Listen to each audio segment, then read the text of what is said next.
And then let's move on towards Day 2 Match 2 Game 1 first half. We're going to be having T versus GR. It seems like Super Rich has left out Seer. Let me just remind everyone, Seer is recyclable, so this guy's not permabanned. This guy's 100% recyclable right now. But anyways, with the team comp we go, we're going to have a triple window speed boost and of course first officer with Tightener. Let's move on towards the game then, shall we? Now, on towards the game we go. It does seem like Super Rich has opted out to spawn inside Graveyard right now, but with this rotation we go, it seems like we want to go straight for the... Who's there? Hua Hua. We want to go straight for the Cordy right now. Cordy, in a sense, it wouldn't be too bad, because, like, one hit and maybe a gun for the next one, but there's so many walls here nearby, so there's a lot of chances for Super Rich to basically dodge the guns if he does... Well, in one sense... he can dodge the gun easily. In another sense, there's no way Hua Hua is allowed to use the gun that easily as well. And like, even if Hua Hua uses the gun, Super Rich can just dash and get a normal hit. And whoa! I didn't say anything. I'm sorry. I am so sorry, Cordy. That's a very beautiful first hit there though, but once we vault in towards the area, it seems like Super Rich will also vault in. No, we're gonna put a Phantom there instead so we can Shadow Dance back immediately if necessary.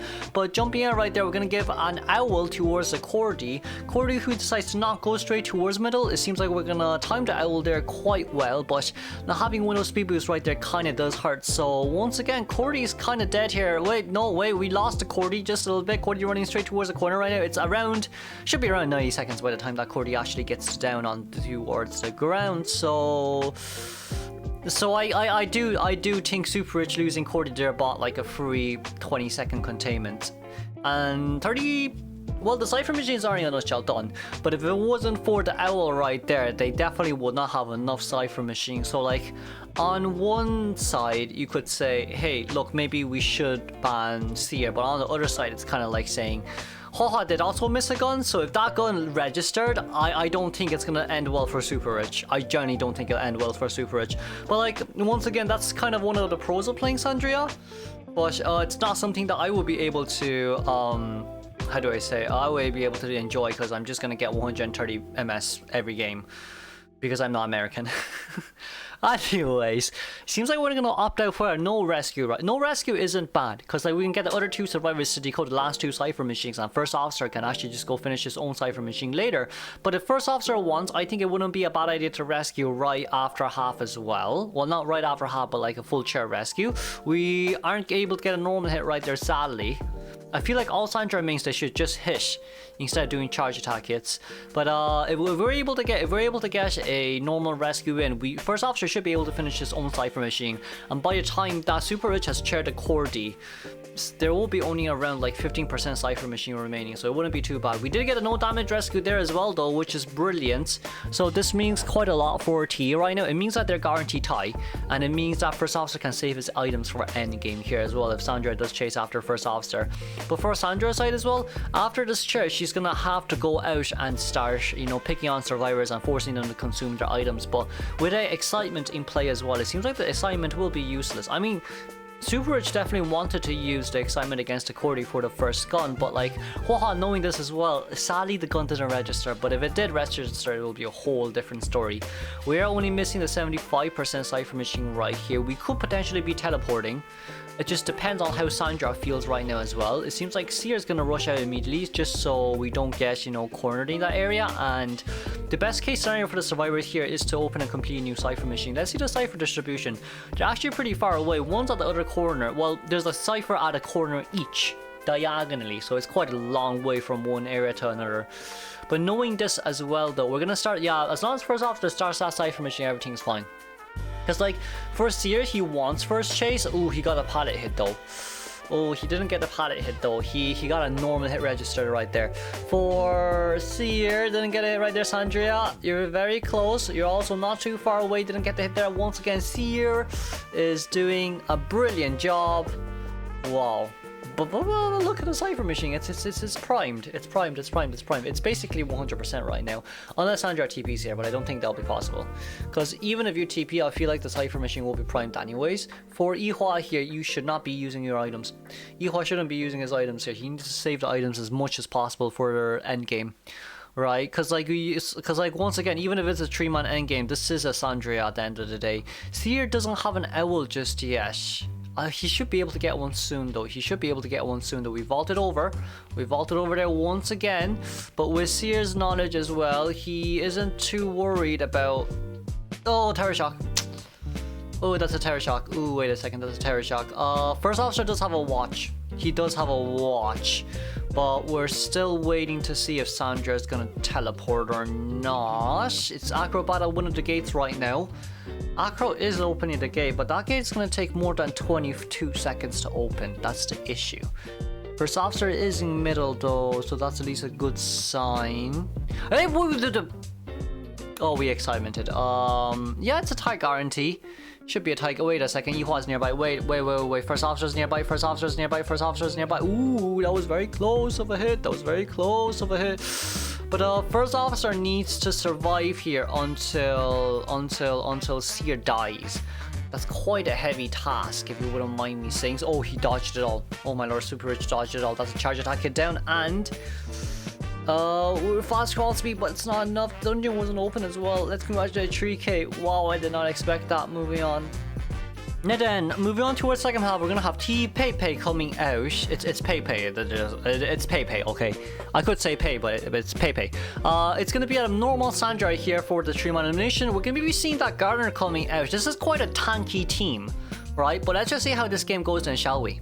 Now then, on towards the game we go. It seems like Pepe here is gonna go straight towards I don't know what this area is called, but it's close to... I need to learn the area, shouldn't I? But it does seem like Tonsai the Gardener is actually near the shack gate here as well. We should be able to... Yeah, vaulting over that is nice, but oh, the window speed boost there. Pepe kind of getting a little bit hasty right there as well. Didn't get a hit there once again, but with a Shadow Dance back, we should be able to register that first hit quite fast. Even if it's 30 seconds in towards the game, this Gardner is kind of also like a psychologist. So as long as you can as long as they hit you within 50 seconds, you basically act like a psychologist right now. But it doesn't seem like the memory bubble will be able to come. Well, it is coming in. It seems like it'll be an immediate bubble as well.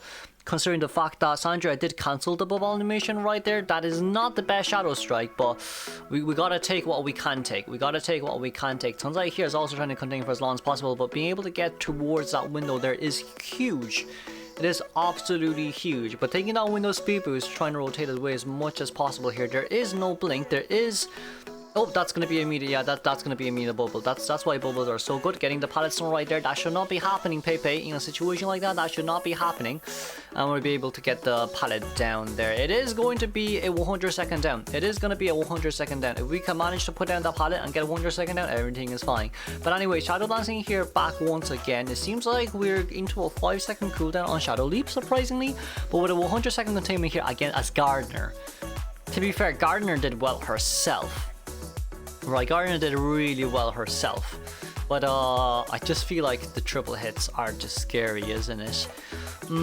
Seeing from this side as well, so let's just see. We're still trying to look for people here as much as possible, but Pepe is going out in the wrong direction. He's going to be forced to Shadow Dance back, which is nice, but with the Cypher Machine progress right here as well, I don't think it's necessary for us to... I don't genuinely think it's necessary for us to be doing much.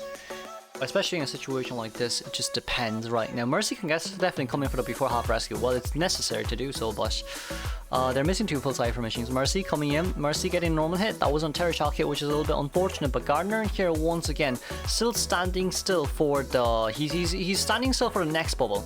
He wants the Hunter to hit him for the next bubble. I don't think the Hunter should have hit him right there for the next bubble. I feel like the Hunter should have just left the bubble out, because like for rebound containment right here, what will happen is Psychologist will whistle the Mercy, and then Mercy will come in for the rescue once again. But during that rescue, Mercy's going to permanently body block, and Gardner also does have a safety precaution as well with that immediate bubble. That immediate bubble will take 0.3 seconds to activate, by the way, or like 0.3 seconds minimum. Right, and probably like I'll just say 1 second maximum, even though I don't even think it's close to 1 second to activate that right now. Mercy is at the outer edge of Garden right now. He is going to be closing in his distance, but the Cypher Machine progress here, we need to stall for as much as we can. We need to stall for as much as we can. The only issue is the cord. Well, not cord, it's the cycle. Only issue here is the cycle, but we're still trying to stall. Getting a terror shock is fine, but chair time is important. We hit it the chair. To a certain extent, I could understand why that hit in a chair, but oh, there's the bubble.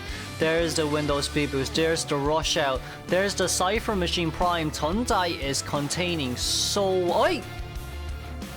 Oi! Oi, oi, oi, oi, oi, oi, oi, oi, oi, oi, oi. Oi, Psycho just popped that. Oi, oi, oi, oi, Psycho just popped that. Wait a sec. Ah, the gate is open. No, you know what? The gate is open. It's fine. The gate is open. My lord, the way Psycho just popped that. But the exit gate is open. The exit gate is open. Let's congratulate the 3-man escape here for GR. Moving on towards second half we go.